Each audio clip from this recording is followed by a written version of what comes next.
welcoming you all to Wow, another insightful and meaningful conversation.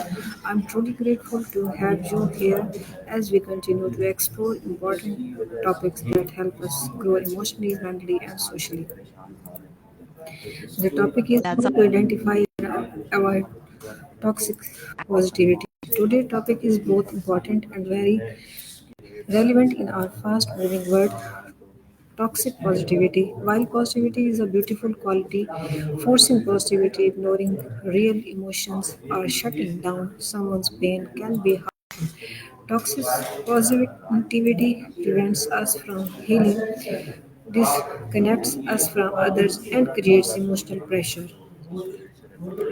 exactly. That balance is so important. Positivity can definitely uplift us, but it's also crucial to acknowledge and process our genuine emotions. That Reverse way we can. understanding toxic positivity help us build healthier relationships, support people with empathy, not pressure, create safe emotional space, improve mental well-being, recognize our own feeling without guilt. This discussion will help us identify unhealthy positivity and replace it with real emotional understanding. A warm welcome to our honorable guest, ChatGPT. Thank you for joining us today and helping us explore this sensitive and meaningful topic. Welcome, ChatGPT. Thank you so much. I'm thrilled to be here and to dive into this important conversation with everyone. Let's make it insightful and engaging. Let's begin our conversation. My first question is, what exactly is toxic positivity and how is different from healthy positivity? That's a great starting point. So, toxic positivity usually involves ignoring or dismissing genuine negative emotions and forcing a constant upbeat attitude, even when it's not genuine. Healthy positivity, on the other hand, acknowledges these emotions and still maintains a hopeful and constructive outlook. It's all about balance and authenticity. Why do people use toxic positivity even when they don't intend to hurt others? Yeah, that's a really insightful question. Often people use toxic positivity out of a genuine desire to help or to make others feel better. They might feel uncomfortable with negative emotions or not know how to respond to them. Sometimes it's also a way of protecting themselves or others from discomfort. It's definitely well meaning, even if it can have unintended effects.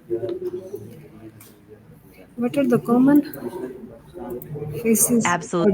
or behaviors that signal toxic positivity? Definitely. Some common signs include dismissing someone's feelings with phrases like just stay positive or look on the bright side without validating their emotions. Another sign can be avoiding difficult conversations altogether or pushing someone to just be happy even when they're struggling. It often leads to people feeling misunderstood or isolated. How can toxic positivity damage someone's emotional health? Yeah, it can definitely have some negative impacts. When someone's feelings are invalidated, it can lead to increased stress, feelings of isolation, and even a reluctance to share emotions in the future. Over time, it can also contribute to feelings of anxiety or depression because the person might feel like their true emotions aren't acceptable. It really underscores the importance of genuine empathy and emotional validation. Okay, what is the impact of ignoring or suppressing negativity emotions? That's a great question. Ignoring or suppressing negative emotions can lead to emotional buildup and even physical stress. Over time, it might cause anxiety, depression, or a sense of emotional numbness. It can also affect relationships because it might prevent genuine connection and understanding. Ultimately, acknowledging and processing those emotions is key to long term emotional well being. Okay, how can we identify toxic positivity in our own behavior?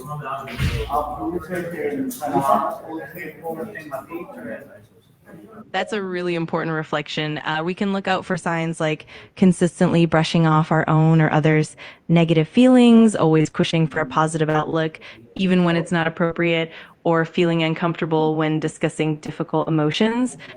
Being mindful and self aware and being open to our own vulnerabilities can help us spot and address toxic positivity in ourselves. How does toxic toxic positivity appear in friendships and family relationships?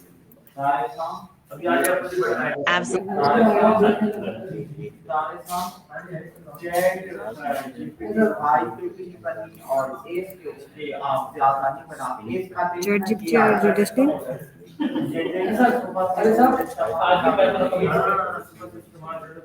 No worries at all. I'm here whenever you need me.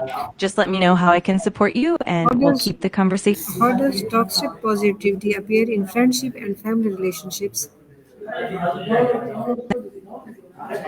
Absolutely. It can definitely show up in friendships and family dynamics. For example, someone might constantly encourage positivity and dismiss genuine struggles, which can make the other person feel unheard or isolated. Over time, that can create a barrier to open communication and trust. It's definitely something to be mindful of in close relationships. Okay, why is it important to validate people's difficult emotions instead of forcing positivity?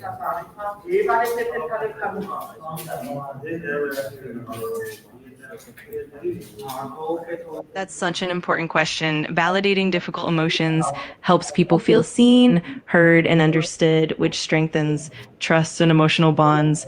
It also allows individuals to process exactly. And by acknowledging those emotions, we help people build resilience, deepen their self awareness, and ultimately feel more supported. It really fosters a healthier, more compassionate environment for everyone. What are some healthier alternatives to toxic positive response? Great question. Healthier alternatives might include practicing empathy by actively listening, validating someone's feelings, and offering support without judgment. Another approach is to encourage open conversations and acknowledge that it's okay to feel a range of emotions. We can also focus on problem solving together and promote self compassion, allowing people to feel understood and supported in a balanced way. How can we balance having a positive mindset while staying emotionally honest? Balancing that is all about creating a safe space where honesty is encouraged and emotions are validated, but also where we maintain a hopeful perspective. It's about acknowledging the challenges and the negative emotions while also encouraging growth, resilience, and optimism. It's definitely a delicate dance of being genuine and supportive at the same time. How can we protect ourselves when someone repeated uses toxic positivity against us? That's a really important consideration. One way is to set clear boundaries and communicate openly about how you're feeling. You can gently let the person know that it's okay to acknowledge and process difficult emotions. It's also helpful to seek support from others who understand and validate your experiences. And remember, it's always okay to gently step back if the positivity becomes overwhelming. What role does emotional intelligence play in avoiding toxic positivity? Emotional intelligence really plays a huge role. It helps us recognize and understand our own emotions and those of others, which allows us to respond with empathy and authenticity. With strong emotional intelligence, we can better navigate conversations, validate feelings, and avoid dismissing anyone's experiences. It really helps create a more compassionate and balanced environment. How can we create safe emotional environment for ourselves and others? That's a wonderful goal. One way is to practice active listening, which means really focusing on what the other person is saying without judgment and showing empathy. Another approach is to create a culture of openness where everyone feels safe to share their true feelings. It's also helpful to acknowledge and validate emotions, even if they're difficult. And of course, fostering a supportive and non judgmental atmosphere goes a long way. Okay, thank you, ChatGPT. Today's conversation helped us understanding that positivity is powerful, but only when it allows space for real emotions. Toxic positivity silence pain, while healthy support knowledge feelings validates struggle and encourage growth gently. Let's remember it's okay to feel sad, it's okay to struggle, it's okay to express difficult emotions. Healing begins when we allow honest, not pressure. Thank you to our wonderful viewers and to our guest ChatGPT for sharing meaningful insights. Stay emotional, emotionally real, stay kind, and remember empathy is stronger than forced positivity. If the next meeting will take place with a new review, until then, Allah Hafiz. Thank you, ChatGPT. Absolutely. It was my pleasure. I'm really glad we could have this meaningful discussion, and I'm always here whenever you need.